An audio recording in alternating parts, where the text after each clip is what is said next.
இலங்கையின் முதற்தர சுற்றுலா தலம் ரீச்சாவின் மாபெரும் உணவு திருவிழா செப்டம்பர் மாதம் 5, 6 மற்றும் 7 தேதிகளில் இன்றைய டிக்கெட்டுகளை பெற்றுக் கொள்ளுங்கள்.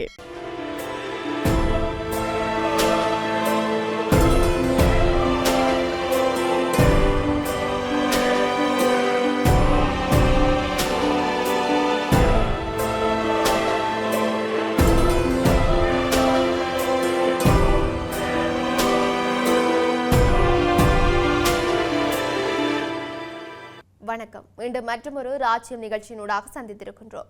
அமெரிக்காவிற்கு இருக்கும் வலுவான வாய்ப்புகளை பயன்படுத்தி தாம் விரும்பினால் சீனாவை அழிக்க முடியும் என்று ஜனாதிபதி டிரம்ப் எச்சரிக்கை விடுத்திருக்கின்றார்.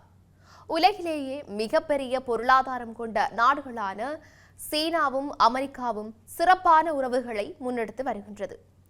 இருப்பினும் தாம் விரும்பினார் சீனாவை மொத்தமாக அழித்துவிட முடியும் என்று எச்சரித்திருக்கின்றார். தென்கொரிய ஜனாதிபதி லீ ஜே-மிஜுங்கை சந்திப்பதற்கு முன்பு ஓவல் அலுவலகத்தில் செய்தியாளர்களிடம் ட்ரம்ப் இதை தெரிவித்திருக்கின்றார். சீனாவிற்கு அமெரிக்காவை எதிர்கொள்ள சில வாய்ப்புகள் இருக்கலாம், ஆனால் அமெரிக்காவிடம் அதைவிட வலுவான வாய்ப்புகள் உள்ளன என்றும் ட்ரம்ப் குறிப்பிட்டிருக்கின்றார். இருப்பினும் அப்படியான முடிவிற்கு தாம் ஒருபோதும் வருவதில்லை என்றும் ட்ரம்ப் குறிப்பிட்டிருக்கின்றார். ட்ரம்ப் குறிப்பிடும் அந்த வலுவான வாய்ப்பு தொடர்பில் அவர் விளக்கம் அளிக்கவும் மறுத்துவிட்டார்.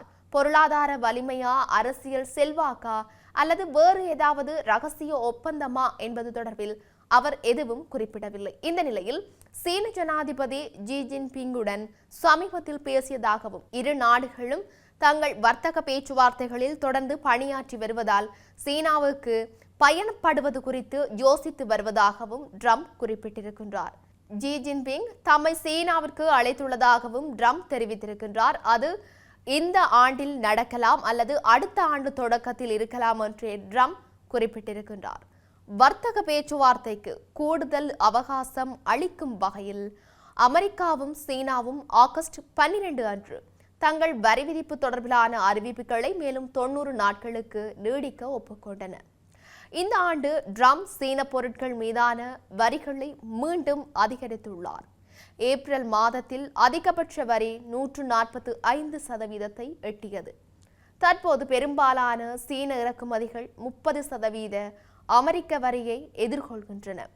அதே நேரத்தில் சீனா அமெரிக்காவிலிருந்து வரும் பொருட்களுக்கு 10% வரியை விதித்திருக்கின்றது. இதனிடையே அமெரிக்காவிற்கு அரிய பூமி காந்தங்களை வழங்குவதற்கு சீனா உத்தரவாதம் அளிக்க வேண்டும் என்று அல்லது 200% வரை அதிக வரிகளை எதிர்கொள்ள நேரிடும் என்றும் ட்ரம்ப் மிரட்டல் விடுத்திருக்கின்றார். இருப்பினும் இத்தகைய கடுமையான வரிகள் இரு நாடுகளுக்கும் இடையிலான வர்த்தகத்தை கடுமையான சேதப்படுத்தும் என்பதையும் ட்ரம்ப் ஒப்புக்கொண்டுள்ளார். சீனாவுடனான வர்த்தகத்தை பெருமளவு எதிர்பார்க்கும் ட்ரம்ப் ரஷ்ய எண்ணெய் விவகாரத்தில் சீனாவை இதுவரை தண்டிக்கவில்லை. மாறாக இந்தியா மீது கூடுதலாக 25% வரி விதித்ததுடன் இன்னொரு 25% வரி விதிக்க வாய்ப்புள்ளதாகவும் மிரட்டல் விடுத்திருக்கின்றார்.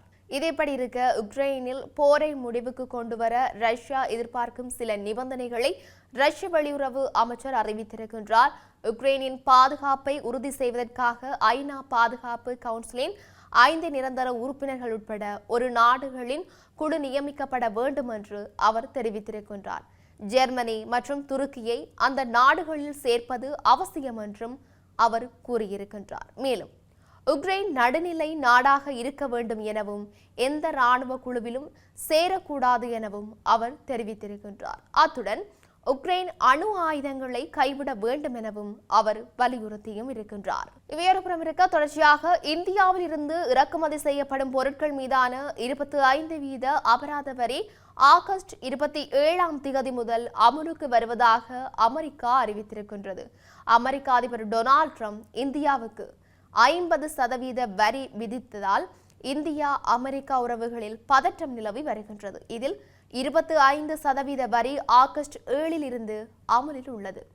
ரஷ்யாவிடம் கச்சா எண்ணெய் கொள்முதல் செய்வதற்காக விதிக்கப்பட்ட 25% அபராத வரி அமலுக்கு வருமா, நிறுத்தி வைக்கப்படுமா என்ற எதிர்பார்ப்புகள் நிலவுகின்றது. இந்த நிலையில் இன்று அமெரிக்க சுங்கம் மற்றும் எல்லை பாதுகாப்புத்துறை முக்கிய அறிவிப்பு ஒன்றை வெளியிட்டிருக்கின்றது. அதன்படி இந்திய பொருட்கள் மீதான 25% அபராத வரி ஆகஸ்ட் 27ஆம் தேதி அதிகாலை 12 மணிக்கு அமுலுக்கு வருகின்றது. இதனால் இந்திய பொருட்கள் மீதான வரி 50% உயர இருக்கின்றது.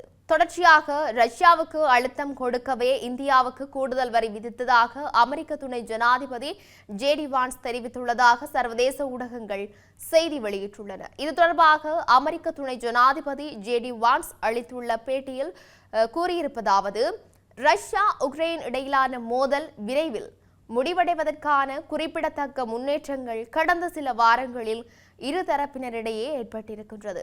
உக்ரைன் போரை முடிவுக்கு கொண்டுவர ரஷ்யாவுக்கு அழுத்தம் கொடுப்பதற்காக இந்தியா மீது ட்ரம்ப் 2வது கட்ட வரி விதிப்பை மேற்கொண்டிருக்கின்றார்.